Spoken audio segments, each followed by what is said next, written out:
A simple woman kicked out of car dealership next day. Her black husband's Bentley arrives. They thought she was nothing more than a nobody, just another woman who didn't belong. They looked at her threadbare sweater, her simple shoes, and decided she couldn't possibly be a real customer. And so they shoved her aside, embarrassed her, and kicked her out of the showroom. Little did they know the powerful secret she had waiting for them at home. A devoted husband who happened to be one of the wealthiest businessmen in town. When he roared up the next day, driving his pristine Bentley, their jaws hit the floor. In that moment, the dealership staff learned a brutal lesson. Never judge a book by its cover. Mary Robinson was never one for flashy clothes or designer handbags. She believed in honest work and modesty above all else. Raised in a small Midwestern town, Mary grew up helping her parents run a tiny bookstore that doubled as a community gathering place. She spent her childhood days organizing shelves, dusting off old tomes, and listening to the stories told by elderly patrons who sought solace among the worn covers. It was in that humble bookstore that she learned the power of humility, kindness, and the true worth of a person's spirit. Now in her mid-30s, Mary was living in Los Angeles with her husband, Gregory Robinson. Tall, with a wide smile and an even wider heart, Gregory was a successful real estate investor known throughout Southern California. He was also a proud black man who'd built his fortune from scratch. Though both Mary and Gregory had attained a certain level of financial comfort, Mary never abandoned her simple ways. She took pride in wearing clothes she found comfortable rather than stylish. She still carried her old canvas tote bag from her hometown, and she never felt the need to splash her husband's wealth around to feel worthy. One mild spring morning, Mary woke up with a sense of excitement. Gregory had just finalized a real estate deal that freed up some extra money. They'd been toying with the idea of getting a family car big enough to accommodate trips to the mountains with their two rescue dogs, Buster and Lily. Mary loved her well-worn sedan, a 12-year-old Toyota Camry, but it was getting rickety and making strange noises every time she braked. She decided today would be the day she'd visit a dealership to explore options for a comfortable and reliable SUV. Gregory had to finalize some contracts downtown and insisted Mary go on her own to gather information. "You know I don't care about brand names," Mary said over breakfast. "I just want something spacious and safe." Gregory flashed his trademark grin. "I trust your judgment, sweetheart. Just don't let them push you around. If you need to sign anything, I'll review it when I get home." Mary agreed, finishing her coffee and giving Gregory a quick kiss on the cheek before he headed out. Her plan was simple. She'd stop by a well-known dealership, Toyota of Glendale, since she'd had such a positive experience with Toyota vehicles in the past. However, fate had a different plan.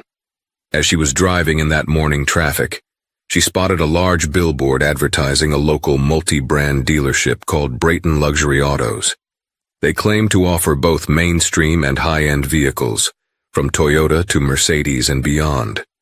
The billboard's bold letters promised quality service for all. Mary, curious, decided to drop in. After all, the place was only a few blocks away and she was in no rush. She figured she could see if they had any pre-owned SUVs in good condition. Brayton Luxury Autos was an expansive showroom flanked by sleek sports cars on one side and sturdy SUVs on the other. It was a gleaming testament to modern consumerism, with tall glass windows and a rotating platform in the center, showing off the latest model of a Lexus coupe. Mary felt an initial pang of uncertainty. This seemed more upscale than her usual preference, but she reminded herself she was simply there to browse. If they welcomed all customers, as the billboard promised, then she'd see what they had. Mary parked her Camry in the back, feeling a bit self-conscious next to a row of brand-new BMWs and Mercedes SUVs, all shining so brightly they practically glowed. Yet she straightened her sweater, grabbed her canvas tote, and marched toward the entrance. A gush of cold, air-conditioned wind hit her as she stepped inside. The showroom was decorated in dark wood paneling and marble floors. Each car had its own spotlight, making the entire place feel like a stage. Mary walked among the vehicles, occasionally stopping to peek inside an SUV or read a window sticker. A few employees in tailored suits bustled by, but none paused to greet her. She tried to make eye contact, but each time she smiled, they looked past her. Finally, a younger salesman with bleached blonde hair and an enthusiastic grin approached. "Hello. Welcome to Brayton Luxury Autos," he said, sounding genuine. "I'm Todd. Is there something I can help you find today?" Relieved, Mary returned the greeting. "Nice to meet you, Todd. I'm looking for an SUV, something spacious and reliable. Maybe a Toyota Highlander or a used Lexus. My old Camry has been great, so I thought I'd try another Toyota brand, but I'm open to any recommended make or model." Todd nodded quickly, excited to show her around. "We have a few Highlanders and even a RAV4 or two. Our used section is out back. I can grab the keys and let you check them out. Also, we've got some certified pre-owned Lexus RX models that are popular." Mary's face lit up. "Wonderful. Thank you." Before Todd could head off to retrieve keys, another figure strode across the showroom. A tall, middle-aged man in a charcoal gray suit with a shimmering tie pin shaped like a sports car. His black hair was slicked back and he carried himself with an air of importance. His name badge read, Darren Fitzpatrick, Sales Manager. He locked eyes on Todd with a disapproving glare, then turned that glare toward Mary. "Who are you with, Todd?" he asked, a hint of condescension in his voice. Todd responded politely, "This is Mrs. I'm sorry, I didn't catch your last name." "Robinson," Mary supplied. "Mary Robinson." "Mrs. Robinson," Todd continued. "She's interested in our SUV selection." Darren's eyes flicked down at Mary's worn sweater and scuffed shoes. She could almost see him making mental calculations. He forced a tight smile. "Well, Todd, could you help me with something in my office for a moment? I need to check on a financing detail for another client." Mary began to say she could wait by the SUVs, but Darren cut her off. "I'll be right back, ma'am. Todd will be able to assist you shortly." She watched Darren usher Todd away, noticing the abruptness of his gesture. She stood there awkwardly fidgeting with her tote bag, waiting. 5 minutes passed. 10 minutes. No sign of Todd. Another employee strolled by, ignoring her entirely, his nose buried in his phone. Mary felt invisible. Finally deciding she'd had enough of waiting around, she walked toward the main desk, intending to ask for Todd or someone else to help. She never reached the desk, though, because Darren reappeared in the hallway leading to an employees-only area. He waved at her curtly. "Excuse me, Mrs. Robinson," he said, quickly walking up to her. "I'm sorry, but Todd's unavailable. We have, quite a lot of business here. Are you certain you're in the right place? We typically deal with higher-end vehicles." A mild shock reverberated through Mary. She cleared her throat. "Well, Todd said you have a used SUV section. I'd just like to see what's available. I'm not necessarily looking for anything brand new or top of the line, just well maintained. I have money to pay. My husband and I are serious buyers." But Darren's jaw was set. "Ma'am, if I could make a suggestion, you might find a better selection at the Toyota dealership down the street. Brayton Luxury Autos caters to a more discerning clientele." The last 2 words were delivered with a sneer. The sting of his insinuation made Mary's cheeks flush. She'd never encountered such direct snobbery. I can afford a car, maybe not a brand new Mercedes, but Todd mentioned." Darren's composure cracked. He grew impatient. "Look, I don't mean to be rude, but we're extremely busy. I have a meeting to get to. Please, if you aren't in the market for something in our usual price bracket, we can't help you." He gestured to the door. Mary, stunned, didn't move right away. He actually stepped forward, guiding her gently but firmly by the elbow. The humiliation was like a physical blow. She glanced around, hoping someone would speak up, but the few employees who caught sight of the encounter chose to look away. Heart pounding, Mary found herself unceremoniously escorted out of the dealership. The bright sun outside felt blinding. She walked back to her old Camry in a daze, her mind racing. Had she just been kicked out of a car dealership because of how she looked? As she turned on the ignition, tears threatened to fall. She gripped the steering wheel, took a deep breath, and reminded herself she'd done nothing wrong. While it was painful to be treated like that, Mary refused to let it define her. She thought of Gregory, his optimism and unwavering love. She was sure he would be furious if he knew. Still, Mary shook her head, deciding to keep a lid on her anger for the moment. Mary drove home in silence, replaying the incident. She recalled Darren's disdain, how he'd quietly but clearly indicated she wasn't worth their time. She kept asking herself, did my appearance really deserve that treatment? Did I say something to offend him? Deep down, she knew the reason.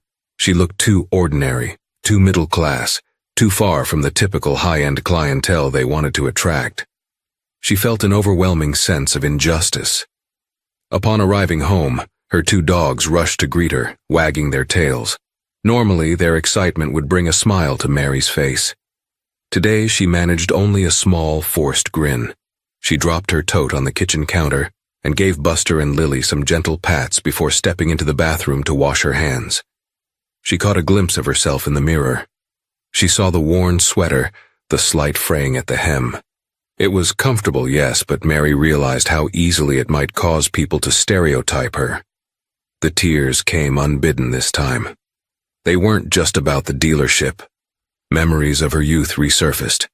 Times when well-dressed townsfolk would pass her family's bookstore and go to a bigger chain store across the street, simply because her family's shop seemed too modest.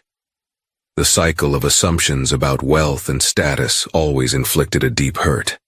She managed to calm herself, splashing cool water on her face. She decided not to call Gregory just yet. He was in the middle of closing an important deal, and she didn't want to distract him with something that might make him furious. Mary's plan was to prepare dinner, talk to him in person, and glean his perspective. Maybe they'd just move on, buy their next car from a more welcoming dealership, and let this humiliating experience fade into memory. But Mary had no idea that fate was already weaving together a different story, one that would see Brayton luxury autos confronted by a karmic storm they never saw coming. Gregory arrived home that evening, as he always did, with a bright energy.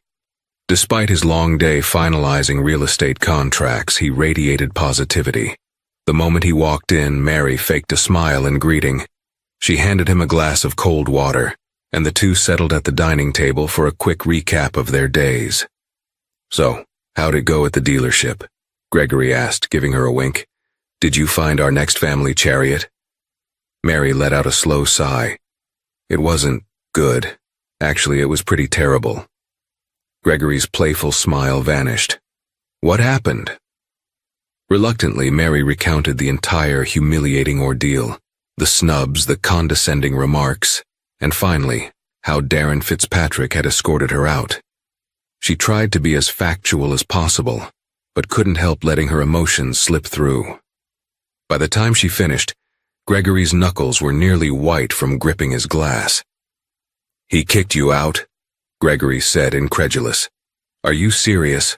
All because you didn't look like some big spender?" Mary nodded. "He basically implied that their dealership wasn't for people like me." Gregory stood up and started pacing the living room, his mind clearly racing. He was a gentle soul, but injustice had always sparked his protective side. "That is absolutely unacceptable," he fumed. "No one treats you like that. Especially not some slimy manager. How many times have you told me that the measure of a good business is how they treat every customer who walks in, rich or poor?" Mary wiped her eyes, grateful for her husband's support. "I was so embarrassed. It's not about the money. It's about how they made me feel, like I was worthless." Gregory placed a comforting hand on her shoulder. "You are the farthest thing from worthless, Mary. I love your simplicity. That's part of who you are. And you've been the reason I stay grounded, even when my business success tries to make my head big." He paused, scanning her face. "Listen, I was going to check out some cars tomorrow, but you know what? Let's do something else. I have a meeting in the morning, but afterwards I'm free. I'll handle this personally." A flicker of apprehension crossed Mary's eyes. She knew Gregory had resources and connections. She also knew he had a flair for big gestures, especially when someone hurt the people he cared about. "What do you mean, handle this personally?" Gregory just shook his head, lips pressed together in a determined line. Trust me. Gregory rarely liked to flaunt his wealth or his status. His success came from thoughtful real estate investments, commercial buildings, apartment complexes, and more recently philanthropic ventures that helped revitalize low-income neighborhoods. He didn't make his money by being rash or showy, but hearing how his wife was treated incited a controlled anger. That night he made a few calls. First, he rang the manager of the Bentley Beverly Hills dealership, a friend of his who happened to handle Gregory's occasional foray into luxury cars. They spoke at length, not just about the potential purchase or service, but about how some dealerships fostered a toxic culture of snobbery. Gregory then called a personal contact at a local philanthropic organization that helped minority entrepreneurs gain access to financial support. He recounted Mary's experience, focusing on the condescending attitude from Brayton Luxury Autos. The friend sympathized and mentioned that quite a few local businesses had complained about Brayton's shady practices. It appeared Brayton had a growing reputation for only catering to elite clients and ignoring or disrespecting others. Not only that, but there were rumors about their questionable financing terms and hidden fees. While Mary slept fitfully that night, Gregory's mind was alive with possibilities. He didn't plan to take them down in some grand revenge plot. He simply wanted to teach them a lesson about humility and respect, and he had an idea forming in the back of his mind. Morning light fell into their cozy bedroom. Mary awoke to see Gregory slipping into one of his tailored suits, meticulously tying his favorite silk tie, a royal blue tie that Mary had bought him for their anniversary. She propped herself up on one elbow. "Do you have an important meeting today?" she asked, noticing how sharply he was dressing. Gregory shrugged with a playful smile. "Oh, just another day in real estate. But after the meeting, I've got some errands to run." Mary recognized that grin. It was the look he wore whenever he was about to do something big and impactful. "Greg, don't do anything drastic," she cautioned. He leaned down to kiss her on the forehead. "I promise nothing illegal or dangerous, but I don't promise that I won't make a scene," he teased. "Trust me, Mary. Sometimes a little well-deserved payback can teach people what it means to be decent." Mary sighed, knowing she couldn't deter him. "Just do what you have to do, I guess." She spent the morning tending to small chores, folding laundry, emailing her parents about a potential visit, and reading a novel. A part of her felt anxious about Gregory's errand, but she tried to keep busy and positive. By noon, she decided to walk the dogs at a nearby park, hoping the fresh air would clear her head. Meanwhile, Gregory wrapped up his morning meeting and picked up the phone. "Is my car ready?" he asked, speaking to the manager at Bentley Beverly Hills. "Just finished the detailing an hour ago," the manager replied. "She's gleaming, practically screaming to be taken out for a ride." Gregory thanked him and arranged to have it delivered. The next call he made was to a local news contact, just a friend of a friend, but sometimes that was enough. He hinted that there might be a story about discriminatory practices at a certain dealership, though he kept details vague. The contact said they'd be interested in a tip if anything newsworthy took place. With each step, Gregory's plan took shape. He wanted Brayton Luxury Autos to understand that ignoring or mistreating someone based on appearances could end up costing them big time, not just in lost revenue, but in public reputation. He also intended for Mary to feel vindicated, to know that no one could make her feel small without consequences. That afternoon, after Gregory made the final arrangements, a meticulously polished black Bentley Mulsanne rolled through the Los Angeles streets, drawing admiring glances from pedestrians and drivers alike. Its engine purred like a satisfied cat, embodying luxury on every corner. Gregory sat behind the wheel, his posture calm yet purposeful. He pulled into the Brayton Luxury Autos lot, ignoring the stares from employees who obviously took note of a potential big spender. He eased out of the car, buttoned his suit jacket, and walked into the showroom like a man on a mission. The interior buzzed with activity. Salespeople rushed to greet him, eyes wide as they took in the fact that he'd arrived in a Bentley. Gregory locked eyes with Todd, the young salesperson who had initially tried to help Mary. Todd approached with a polite smile. "Good afternoon, sir. My name is Todd. Welcome to Brayton Luxury Autos. How can we assist you today?" Gregory nodded politely. "I'm here to speak with the sales manager, Darren Fitzpatrick. Is he available?" Todd's eyes flickered with tension for a moment, as if he sensed something bigger was brewing. "Certainly, sir. Let me get him for you." Gregory glanced around, noticing the polished floors, the spotlit cars. From the corner of his eye, he saw Darren emerge from his office. The manager carried the same air of haughtiness that Mary had described. Only this time Darren was all smiles, a false warmth that made Gregory's stomach churn. "Hello, sir," Darren called out, voice dripping with courtesy. "I'm Darren Fitzpatrick, the sales manager. It's a pleasure to meet you." Gregory extended a hand. Darren took it, probably noticing the expensive watch on Gregory's wrist. "Gregory Robinson," Gregory introduced himself, returning the handshake with a firm grip. "What brings you in today, Mr. Robinson?" Darren asked. Gregory allowed himself a small, knowing smile. "I'm interested in purchasing a car, possibly a premium SUV. My wife came in here yesterday looking to browse your selection, but she left under unpleasant circumstances." Darren's brow furrowed. "Oh, could you elaborate? We strive to provide top-notch service to all our clients." Gregory's polite smile thinned. "Yes, I'm sure you do. My wife is Mary Robinson. She was looking for a reliable SUV, maybe a used Toyota or a Lexus. She was apparently told you didn't cater to people like her and was escorted out." Darren's face reddened. The staff nearby, sensing tension, slowed their movements to eavesdrop. "Oh, that. There must be a misunderstanding, Mr. Robinson. We don't turn away customers. Sometimes we redirect them to the best place for their needs. By kicking them out?" Gregory's voice was measured, but the anger simmered beneath. "My wife left here humiliated. I'm here to see if the same direction applies to me. Should I leave as well?" A flicker of panic crossed Darren's eyes. He quickly forced another grin, trying to salvage the situation. "Certainly not. That was not the proper way to handle a valued customer. On behalf of Brayton Luxury Autos, I sincerely apologize for any inconvenience. Rest assured, if you'd like to buy a vehicle, we have some excellent options." Gregory nodded slowly, then glanced around. The entire staff seemed on edge. The tension was thick enough to slice. "Here's the thing," Gregory said.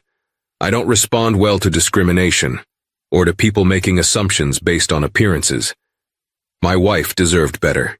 She deserved the same courtesy you're giving me now, just because I drove up in a Bentley. You understand what I'm saying, don't you?" Darren's forced smile faltered. He hesitated a moment, realizing the predicament. If he admitted wrongdoing, it would reflect poorly on him.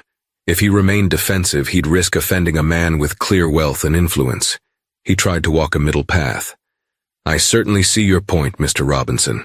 It was a lapse in judgment, I'll concede that. We can make it up to your wife. We offer top-tier finance options, warranties." Gregory's voice rose slightly. "You think it's about financing or warranties? It's about respect. You humiliated my wife, a woman who actually has the means to buy whatever she wants." At this point, Todd stood to the side, looking deeply uncomfortable. Darren tried a more placating approach. "We want to earn your business, Mr. Robinson. Let's talk it over in my office. Perhaps we can come to an understanding." Gregory shook his head. "Not a chance. I'm not giving you a single dollar. I came here for an apology. Not just to me, but publicly to my wife. And I want you to realize that your attitude can have real consequences." Darren sputtered, glancing around. A few customers stared, sensing a confrontation. Some whispered among themselves. Gregory raised his voice enough for the bystanders to hear. "If this place can't treat a modestly dressed woman with kindness and respect, they don't deserve anyone's business. I'm sure word of mouth travels fast. The arrogance you displayed might attract a certain clientele, but I know plenty of decent folks who'd rather spend their money elsewhere." Darren's expression shifted from panic to frustration. He could see a potential PR disaster unraveling before him. "We can resolve this discreetly, Mr. Robinson," he said, obviously trying to keep the situation under control. "Let's not cause a scene." Gregory's spine straightened. A scene. It's too late for that. The final blow came when Gregory pulled out his phone and made a quick call, stepping a few feet away from Darren. "Hello? Yes, I'm at Brayton Luxury Autos," he said loudly enough for the people nearby to overhear. "Yes, the one that disrespected my wife. I think this is newsworthy, especially in a city as diverse as LA. I'll send the details, right, thank you." He ended the call, meeting Darren's eyes with a calm, steely gaze. Actions have consequences. After delivering his message, Gregory turned on his heel and strolled out of the dealership, leaving Darren and the staff in stunned silence. He climbed back into his Bentley and drove off. The entire exchange had been the talk of the showroom, with customers and employees alike glued to the spectacle. Whispers flew in every direction. Some recognized Gregory from local business news. Others had no idea who he was, only that he had the confidence and resources to call out the manager in front of everyone. The rumor spread quickly. A few bystanders, including Todd, posted discreet social media updates about the confrontation. By evening, a short clip of Gregory confronting Darren surfaced on a local automotive forum. It was shaky phone camera footage, but the message was clear. People debated whether Brayton Luxury Autos had a history of snobbery. Soon, others chimed in, sharing their own negative experiences, questionable sales tactics, condescending sales reps, inflated prices. The negative press brewed into a small storm that threatened to grow bigger, if not contained. Mary, at home feeding the dogs, had no idea her husband's standoff was already making waves. Gregory arrived home looking somewhat triumphant, though a bit unsettled. "Mary, he began. She took one look at his face and knew something had gone down. "Greg, what did you do?" He gave her a sheepish grin. "I demanded they apologize to you, caused a bit of a scene. I might have also called a local news contact." Mary's eyes went wide. She wasn't sure if she felt relief, pride, or fear. "Oh my God, I didn't expect you to do all that." Gregory placed his hands on her shoulders. "No one disrespects my wife. Not without hearing about it." Mary could see the sincerity in his eyes.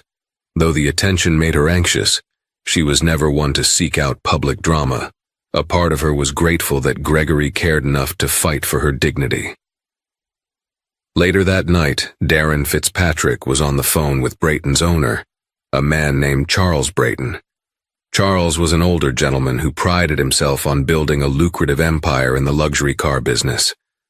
He listened stoically as Darren tried to explain the incident with Gregory Robinson. "You're telling me that a wealthy, influential black businessman came in here and accused us of discrimination, and you basically confirmed we kicked his wife out?" Charles asked, his tone a blend of anger and disbelief. "It's not exactly like that." Darren tried to spin it. "She wasn't dressed like someone who could afford—" "I don't care how she was dressed," Charles barked. "Do you have any idea the damage this can do to our reputation? We have competition on every corner. Our brand image is everything. If word spreads that we discriminate, we're done. Get this under control." Darren felt his throat tighten. He realized he might be on the verge of losing his job if he didn't manage the PR crisis. "I'll do my best, Mr. Brayton. Perhaps I can contact Gregory Robinson and offer him some special deal. Make it up to him." "Make it go away," Charles ordered. "I don't care how." By the time the call ended, Darren was drenched in sweat. He knew it wouldn't be easy to convince Gregory. He also knew that the social media chatter was growing. Another local business influencer had reposted the confrontation clip, garnering thousands of views and heated comments. The next morning, Mary and Gregory were finishing breakfast when the phone rang. Gregory glanced at the caller ID, seeing a number he didn't recognize but answered anyway. "Hello, Mr. Robinson. This is Darren Fitzpatrick from Brayton Luxury Autos." Gregory rolled his eyes and mouthed "Darren" to Mary, who tensed up slightly. "Yes, Darren," Gregory asked coolly. "Sir, I wanted to extend my sincerest apologies on behalf of the dealership. We deeply regret the misunderstanding and any disrespect shown to your wife. We'd like to make amends. Amends? Gregory repeated, raising an eyebrow. How? Well, Mr. Brayton himself wants to offer you a personal meeting. We'd be happy to extend a VIP discount on any vehicle of your choice, in addition to a complimentary service package. We value you and your wife as potential long-term customers. Gregory gave a short laugh, feeling a rush of indignation. You think a discount will fix this? Darren paused, then tried another angle. Mr. Robinson, if the situation isn't resolved, it could lead to unnecessary damage for both sides. We all want to avoid negative press, right? Gregory caught the veiled threat in Darren's words. I see. Let me be clear. My wife was humiliated. We don't want your discount. We don't need your courtesy. We have plenty of other reputable dealerships to choose from. The damage you're worried about is your own, not mine. Darren swallowed, hearing the resolve in Gregory's voice. Understood. If there's anything we can do, anything at all, to make it right, please let me know. Gregory hung up without further comment. Mary watched him from across the table, reading his expression. They're trying to buy us off, aren't they? He nodded. Pretty much. Mary sighed. I just want to move on, Greg. He reached across, taking her hand in his. I know you do. But sometimes if we don't hold people accountable, they keep doing it to others. Let's see how this plays out. We won't stoop to their level, but if they think a cheap bribe will make us vanish, they're mistaken. Over the next few days, Mary and Gregory carried on with their lives, thinking the drama might slowly blow over. But news spread faster than either of them expected. A local news website picked up the story under the headline, Local Dealership Accused of Discrimination Against Customer's Wife. The piece was measured, but it drew attention from readers who shared it widely across social media.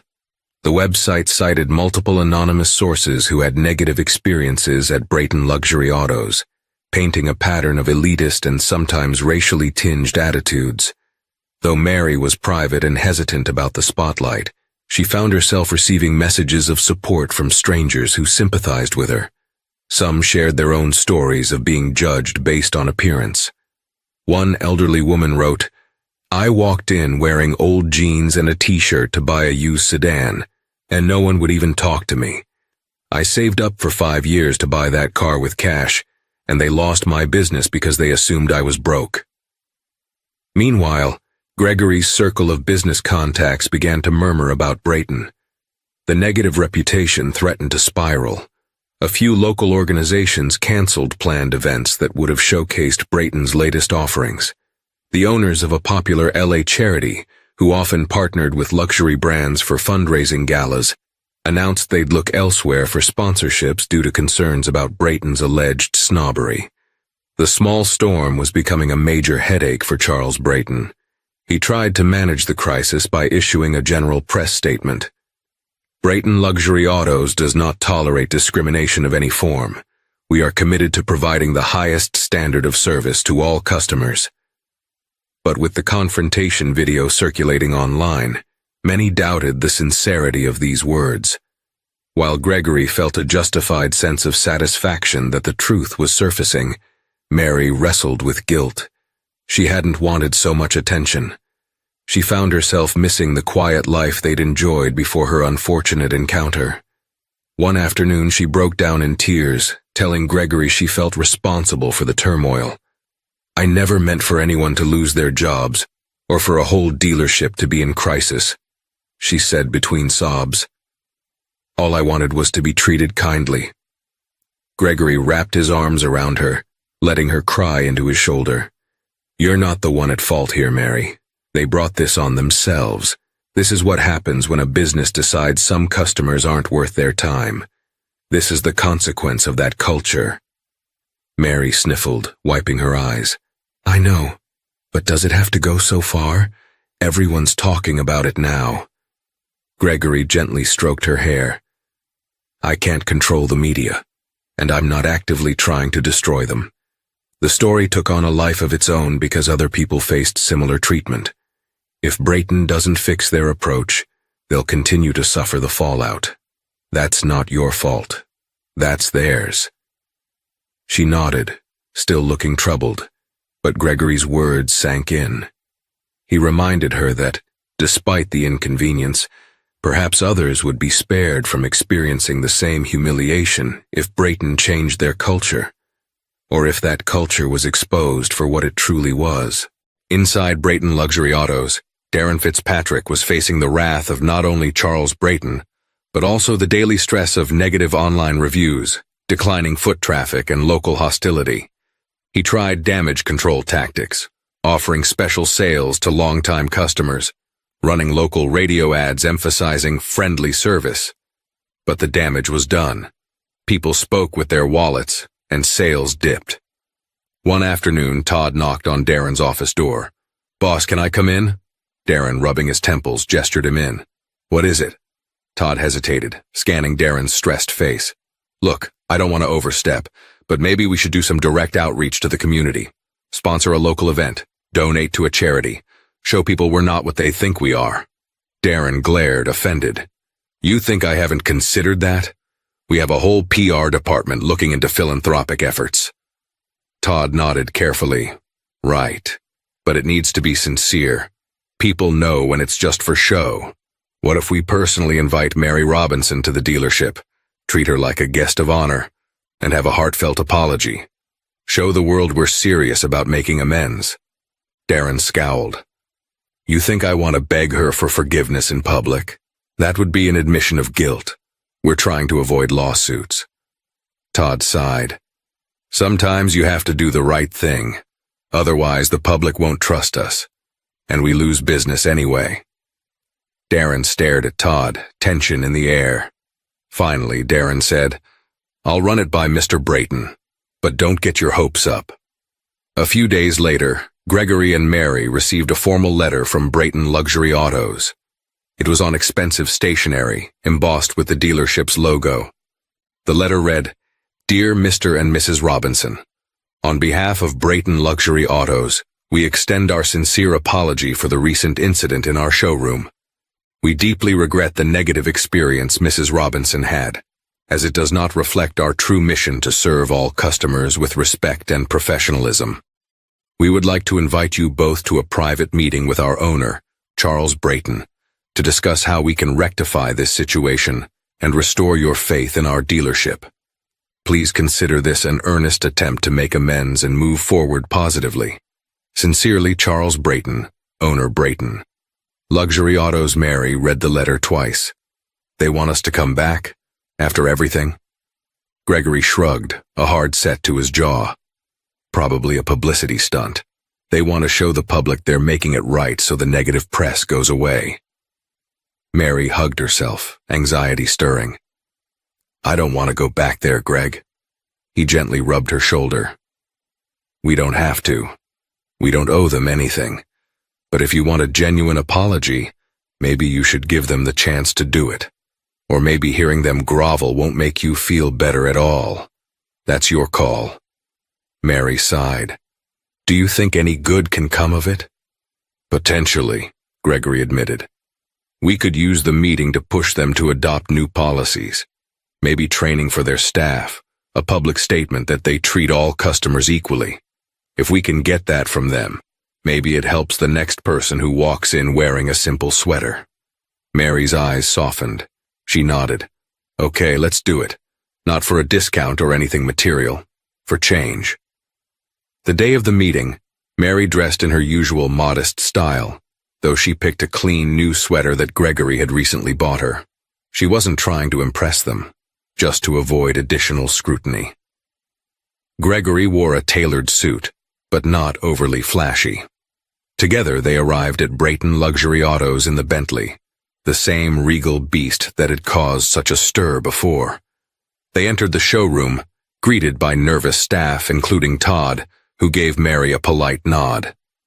Darren, looking tense, stood beside a well-dressed older man with silver hair, Charles Brayton himself. He stepped forward, extending a handshake to Gregory and Mary.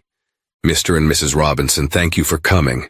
I'm Charles Brayton. I appreciate you giving us your time." Gregory eyed him, returning the handshake. "Let's hope this is worth it."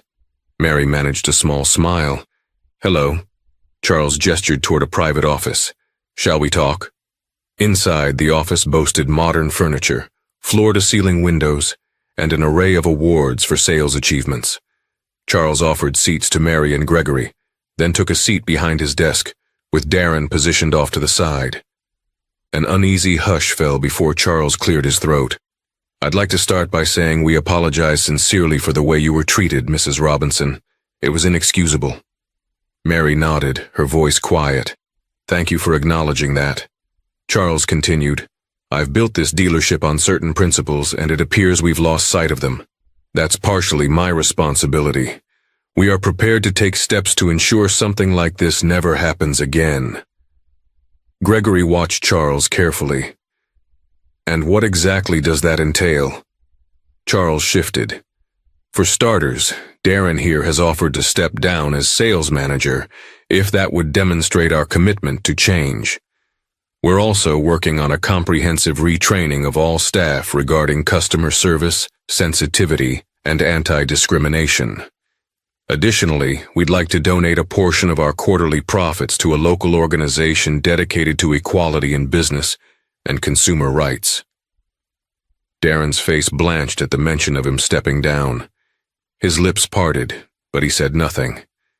Mary noticed that Darren wouldn't make eye contact with her. Gregory let out a small breath. "So you're taking real steps. Good. But you have to understand we're not here to negotiate for money or freebies. We want to ensure nobody else endures the humiliation my wife felt." Charles nodded soberly.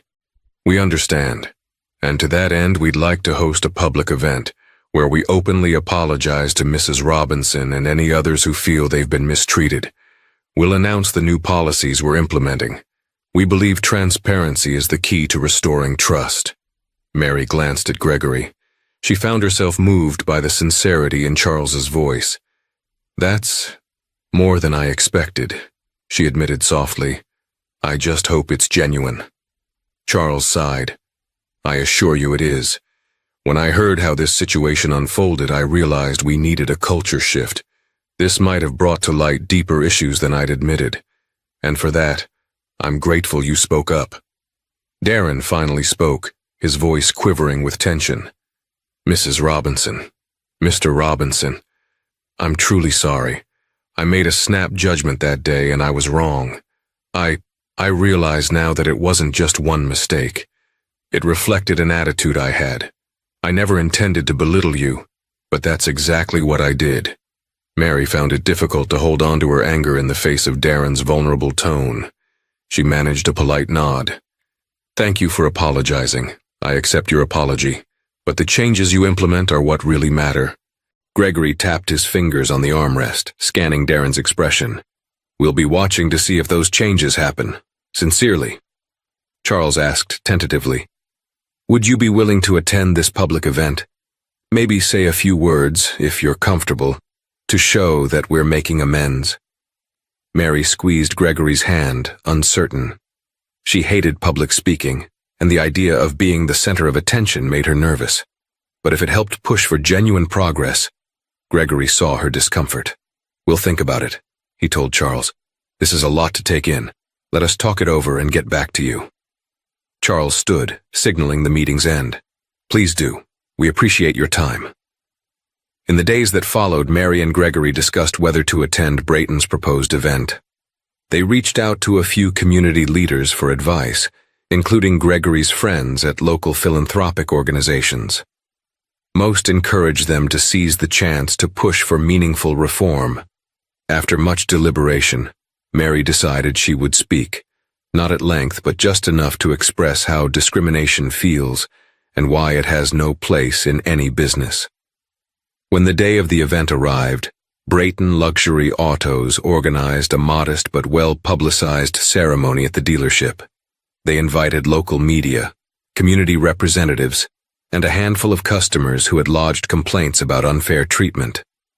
Charles Brayton stood at a podium with a new banner behind him reading, "Brayton Luxury Autos, committed to fair and equal service for all." Darren Fitzpatrick was no longer the sales manager.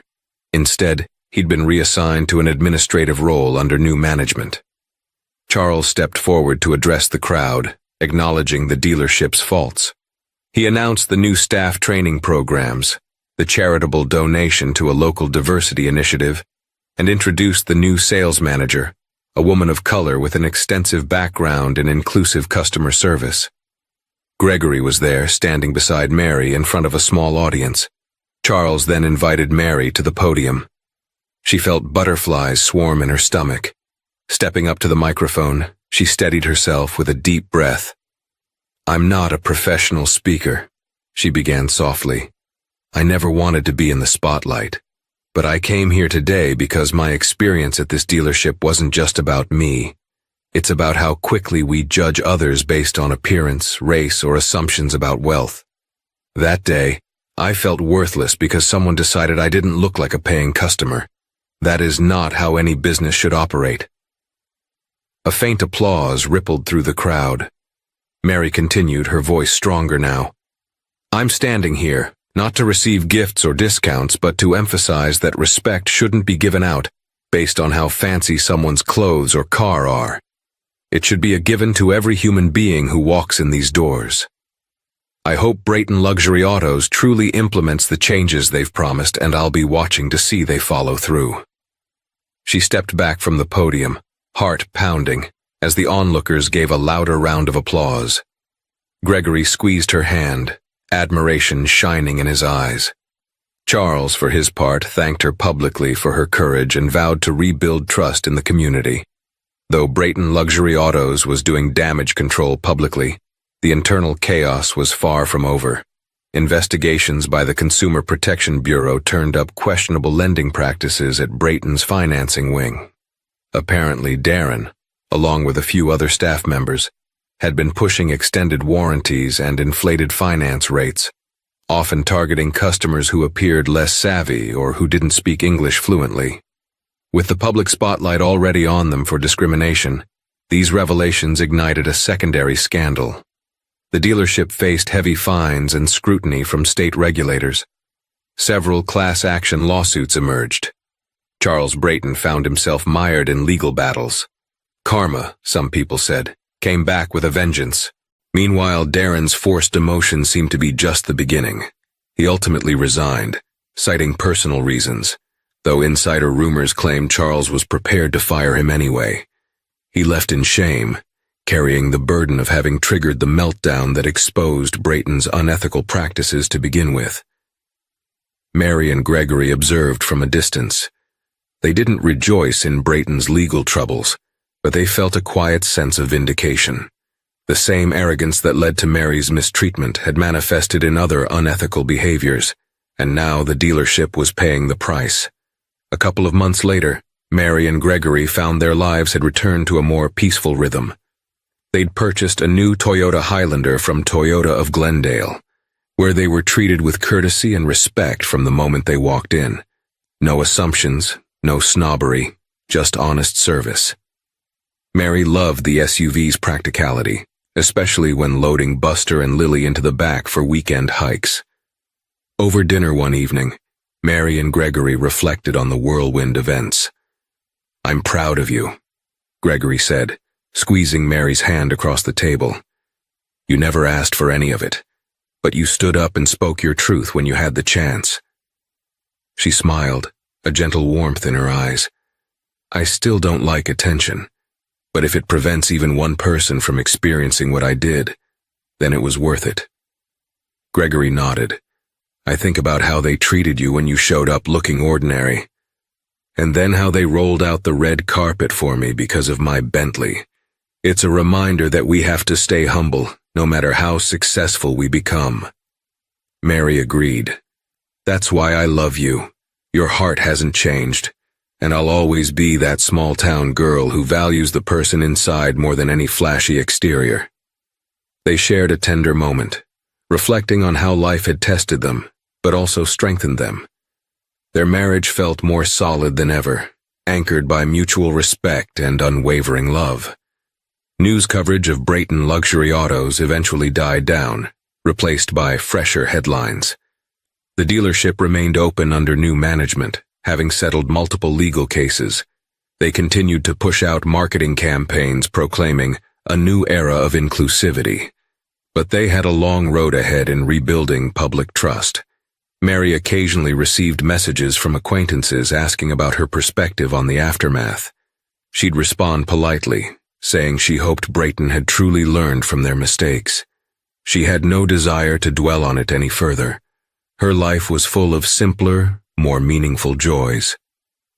In an ironic twist, Toyota of Glendale, the original dealership Mary considered visiting, sent her a welcome basket, thanking her for choosing them. The sales manager there told her that he'd heard the story and admired her courage. He even offered free oil changes for a year to show their appreciation for her business. Mary accepted with a grateful heart, feeling like she'd come full circle. As the dust settled, the story of Mary Robinson and her triumphant stand against prejudice became something of a local legend. Friends recounted it over dinners. Community leaders cited it when discussing ethical business practices, and a few local entrepreneurs used it as a case study in how not to treat potential customers. Through it all, Mary remained the same gentle, grounded soul. She continued to wear her cozy sweaters, carrying her trusty canvas tote, unfazed by what others might think. Because now, more than ever, she knew that true worth wasn't measured by labels or assumptions. It was measured by kindness, courage, and the willingness to stand up for what's right, even when you least expect to be in the spotlight. And so, a simple woman who once cried in her bathroom because of a car salesman's cruelty ended up sparking a change that rippled through her community and beyond. And she did it all without ever seeking wealth or fame, only respect and fairness. In that humble desire lay her greatest strength. Life can change in an instant. For Mary Robinson, it happened the moment she was kicked out of that fancy dealership, heartbroken and humiliated, only to rise stronger with her husband by her side. What started as a simple wish to buy a family SUV grew into a sweeping lesson for an entire business and a community. Never judge someone by their appearance or their perceived status. If Mary's story resonates with you, share it with someone who needs a reminder about respect, compassion, and the power of standing up against injustice. Let's keep these values alive in every shop, office, and home. Like, share, and subscribe to this channel so we can continue bringing you empowering tales that spark change in everyday life. Because sometimes, a single stand for dignity can inspire a ripple effect that transforms the world around us, and that's a story worth passing on.